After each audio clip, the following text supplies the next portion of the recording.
everyone, welcome back to Columbia City, our Pacific Northwest project where we're trying to capture the vibe of Seattle, Portland, Vancouver, and just the beautiful region of the Pacific Northwest in general. So this episode we're going to be moving pretty far away from the city. We're going to be building the Canadian border crossing from this city to Canada, an entirely different country. It's going to be a bridge, it's going to be beautiful. Let's get straight into it.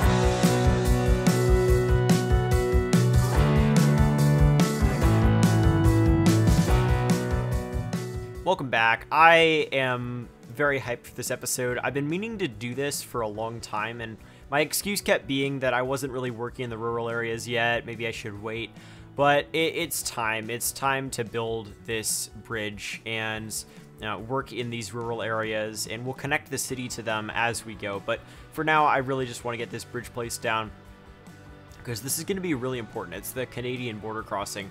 We're using a bridge from the workshop. I forget the specific name of it, but it'll be linked in the description down below if you're interested in grabbing it. It's really easy. You just line it up just like it shows in the images on the workshop page, and it's a super cool bridge that reminds me of other bridges in the Pacific Northwest, like in Astoria and in Portland. But yeah, in this episode we're going to be placing the bridge itself first, and then we'll work on the US side of the border crossing. We're not going to actually work on the Canadian side yet. That'll be a different episode. But this episode, we're going to work on the US side, just lay down what that general area is going to look like. It's going to be a pretty chill border crossing. Like, it's not going to be the kind of border crossing that you'd expect at, like, the Mexico border. Like the border crossings that $2.20 made in Border Town. It's going to be a little bit more chilled out than that, just because of the nature of what US and Canada border crossings are like. They're definitely a lot different, so I don't expect like insane fences everywhere. It's not necessarily like that. We're gonna be basically just placing a vanilla toll booth down. I think it's vanilla actually, but it might be a custom one, I'm not sure. Anyway, we're gonna just place that down and have sort of a road going out on either side, and we'll end up doing this on the other side as well. It'll look slightly different because it's a different country, but that'll be for another episode. Maybe I could get some feedback from you guys. Let me know what you think of this infrastructure that we built, if it's realistic, anything I could maybe go about differently when I'm working on the Canadian side in the future. That'd be great, because honestly I haven't crossed the border into Canada since I was like 8, so yeah, it's been a while. Anyway, we're using these big suburban roads which have turning lanes. They make it take a long time to load the large roads menu, but I don't know why that is, but they look so good, and the merging and the turn lanes are way too satisfying not to have them downloaded. I have there's some other urban roads that I want to download from that pack as well, but for now we're going to be just working with these, and it's totally fine for the specific arterial that I'm making.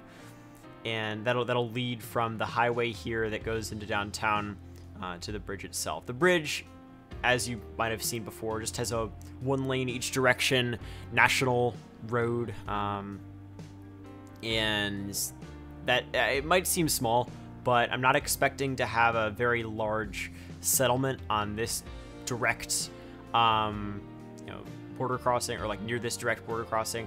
It's not even going to be like you got Vancouver far above. I don't know. I don't really want to make a huge deal out of the border crossing. There's no huge city on the Canadian side, at least in this corridor. So I think 1 lane each direction is totally fine. And obviously, as you saw, it expands once you get to the customs booths themselves. But yeah, we're building a little diamond interchange here for that arterial, and I'm making a little rail tunnel under it as well. It's almost like the arterial was sort of built, not recently, but maybe in the 50s, and really just they took control of the terrain, and everything's built around the arterial rather than the other way around.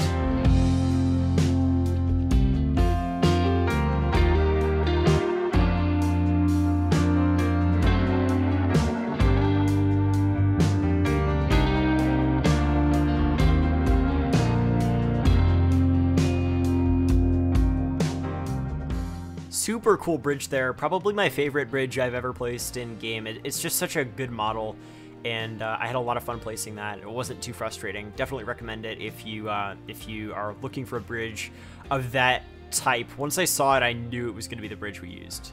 But yeah, anyway, right now I'm sort of planning out the parking lot area for the, I guess this office building is sort of like the US border control office. Once again, this border crossing isn't enormous. It's definitely an important coastal border crossing, but obviously the road that goes across is just one lane in each direction. So it's not huge, and yeah, once again, it's a little confusing how to kind of justify that, considering the existence of Vancouver. But obviously this is a video game here.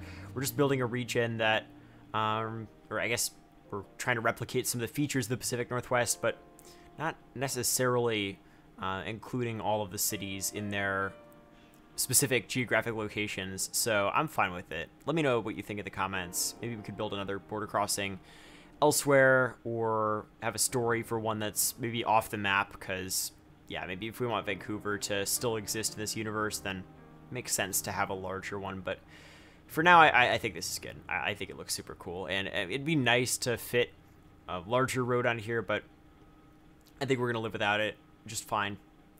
And yeah, there's no like pedestrian crossing over it, but I guess pedestrians can take the ferry. We'll definitely have a ferry line going over there in the future. We'll also have, I might try to place like invisible bike lanes going across, because that sounds cool. Although I don't really know if, you know, weekender roadies are going to be riding across an international border. I don't know if that makes sense. Maybe in Europe, but not the US-Canada border. At least from my experience, that doesn't sound like a thing people would do. But yeah, anyway, we're building a little amphitheater here, because why not? I saw a little area here that could be a nice park, and I'm just placing a bunch of rocks around here, placing some paths, building a nice amphitheater. And yeah, while I'm building this, definitely think about how this differs from, you know, the US-Mexico border crossings that you might expect, in different themes that are similar, but probably more different between. Quick reminder before we start the Q&A segment: if you're enjoying the video, like would be highly appreciated, and just lets YouTube know that you're enjoying. YouTube will recommend you more of my videos, recommend other people my videos, and yeah, it's a good signal to me that you're enjoying the video as well, so it'd be highly appreciated. Anyway, moving forward, the Q&A segment it's a segment where you ask questions in the comments with the hashtag Q&A, and I'll answer them, or as many as I can, in videos. So let's get started here. First question here from Coconut Cake: what made you want to do City Skylines videos? Probably a combination of just wanting to share my work, and then also wanting to hunker down and finish a project finally, because I kept jumping around between different projects and getting nowhere, and I think creating videos helped me do that. Bryson MBS asks: hello Prez, if City Skylines never existed but you wanted to create a YouTube channel, what would the topic of your channel be? I think it'd be somewhere, it would either be about, not necessarily current events, but like political philosophy, philosophy generally, possibly, or something more of it, not necessarily productivity YouTube. I think productivity YouTube can be kind of toxic. But if you know who Nathaniel Drew is, he makes videos that are like a combination of some of the aspects of productivity YouTube, but also just sheer introspection, and they're very interesting, and they're a good watch. Definitely check them out, but maybe something in that sort of category, or even cycling. I don't know. There are a lot of different topics I could do. Jasper asks: you've been making New Windsor for a couple of years now. What are your final thoughts on all of the things you built in that city? I think I got pretty far with New Windsor. I think I could have built more if I was more efficient when I was building in the city, but I think it was missing a decent amount. I wanted to build some Lowell inspired mills that I never really got around to, although that could be a mini project in the future. Yeah, I think I did pretty well. It's pretty outdated, but it still looks super cool. Final question here from Spooky Gaming Skeleton: do you plan on making Columbia City the exact size of Seattle, or will it be a scaled down version of it? It'll definitely be scaled down. I don't think there's any way I could possibly make a to scale version of Seattle in game.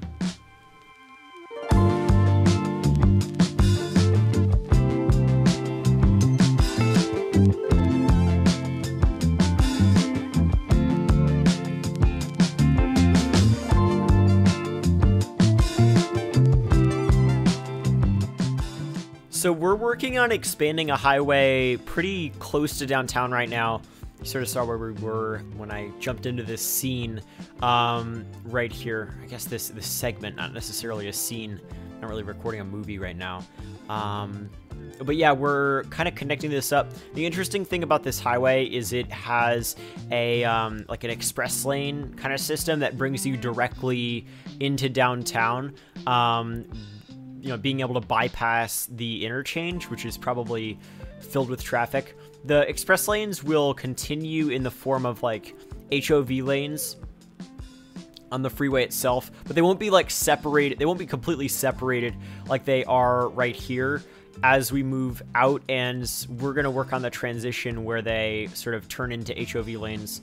For those who don't really live near them, HOV lanes are basically lanes, you know, high occupancy vehicle lanes where usually it's 2 people per vehicle or sometimes 3 per vehicle.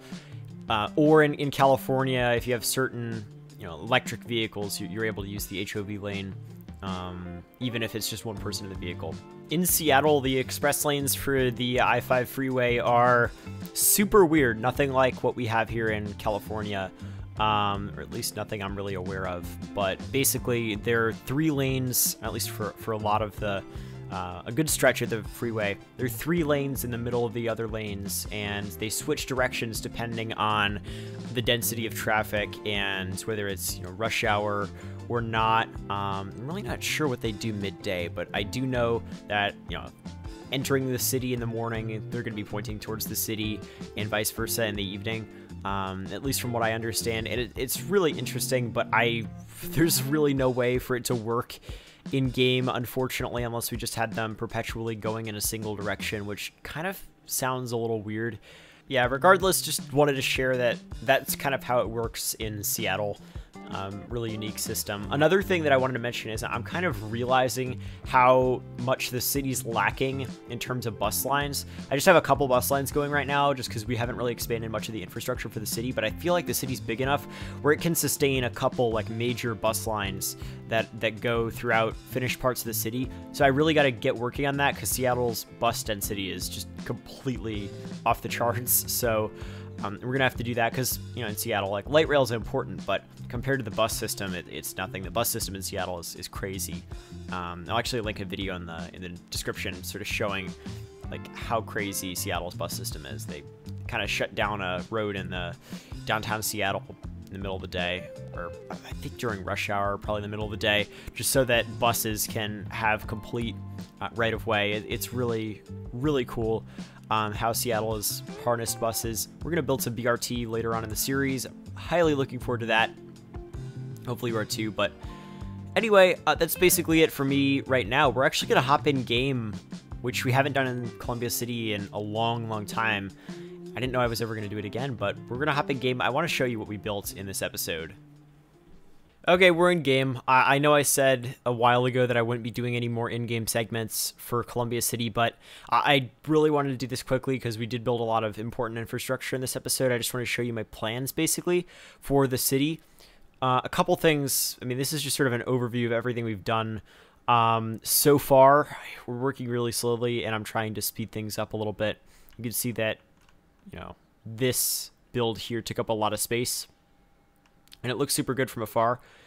What we worked on this episode didn't necessarily take up a lot of space. It was really important regardless.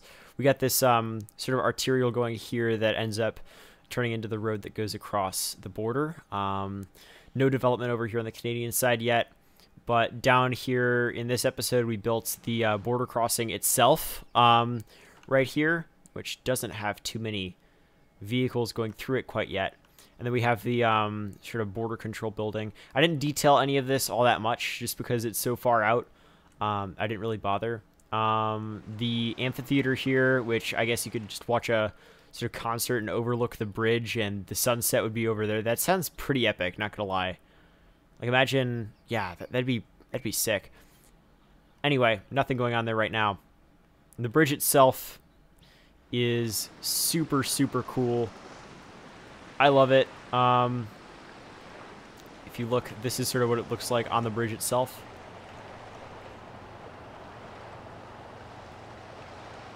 Really, really awesome model here. The texture's also just superb. So yeah, that's the bridge. But mostly what I kind of want to show you is what this area is going to look like. I'm planning on, I've actually begun work on the next episode. We're going to build a semi-industrial neighborhood over here. And we're going to end up moving this mall that Design Candy built. Which, by the way, I did an asset purge. I forgot to mention. I did a huge asset purge. Maybe I could talk about that in the next episode. And I removed a bunch of stuff. But that removed some of the buildings here. I'll end up fixing that once I have those downloaded again. But for now, I'll move the mall. It's still gonna exist, but I want to move it either. I'm considering moving it somewhere like over here, near what will be a lot of industrial.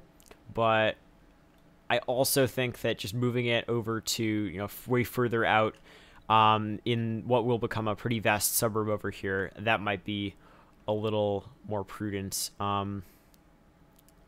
Yeah, so that's kind of what I'm thinking for the mall there, because what I want to do, I want to build, you know, the UW inspired university right here, because I think it's a really good spot to do that, and then build a pretty built up area right across the river here. But we'll see how that goes.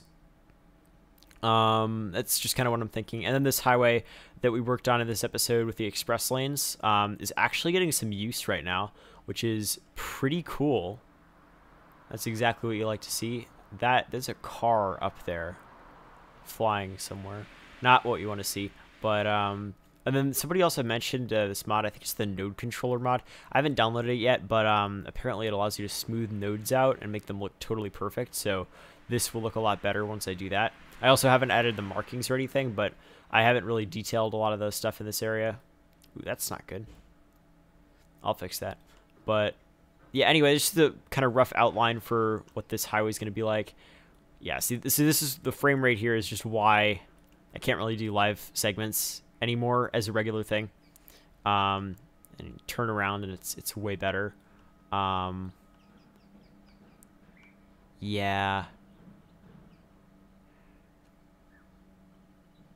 But yeah, anyway, this is obviously not the most realistic merge here. I'll fix this. This is just the outline for what I want this this highway to look like. And this is the infrastructure on the map, basically. I think the infrastructure is going to stay pretty similar to this as we continue. It's just whatever happens over on this islands over here will be different from right now. We'll have a highway going through here. But yeah, I mean, that's basically it. Hopefully you all enjoyed. If you did, make sure to leave a like. That'd be great. Sorry there was no overview segment in this episode. We just had this live gameplay, which reminds me, I guess I could, you know, I'll give you a little treat. We'll go down on the ground level and find a tram here, a light rail. Getting used to the, you know, the Netherlands series, saying the word tram. I gotta say light rail, because this is a light rail. Beautiful light rail. Look at that. Frame rate's so bad, though. But yeah, anyway, hopefully you all enjoyed. If you did, make sure to leave a like. Helps out a ton. Subscribe if you're new around the channel. Hit the bell icon. I don't know. You hear it at the end of every YouTube video. I think you know what to do if you enjoyed. And it'd be highly appreciated. And if you want to support me and get some perks, you can head over to my Patreon. That's in the description. You could get access to videos early, ad-free. You could get your name in the credits at the end of the video. You could get shout-outs, like quick shout-out here. Sorry, let me just pull up my list. This is really unprofessional. I've got my list here of patrons to shout out. Tommy Hines Jr., Logan DeHoyos, Dude Meister, Steve Gordon, and Yana Cedric. Thank you all so much for being patrons. If you want to get shout-outs at the end of videos, you can do that over on Patreon. Massive thank you to all of my patrons. Another thing you can get is save game access. Like if you want to go fly around Columbia City in game in this beautiful Pacific Northwest wonderlands, explore our transit system, which is still yet to be fully developed, but which is definitely very functional and just completely beautiful. Like, I mean, look at this. I love these trains. These trains are so good. Wow. Yeah. Save game downloads are over on Patreon. Hopefully you enjoyed this little live segment. Sorry I didn't get to explore the city a little bit more. You know, even if you wanted me to do that, it's just the frame rate's so bad. I can't really justify it. But maybe in a live stream in the future. We'll see. Hopefully you all enjoyed. And I will see you next time.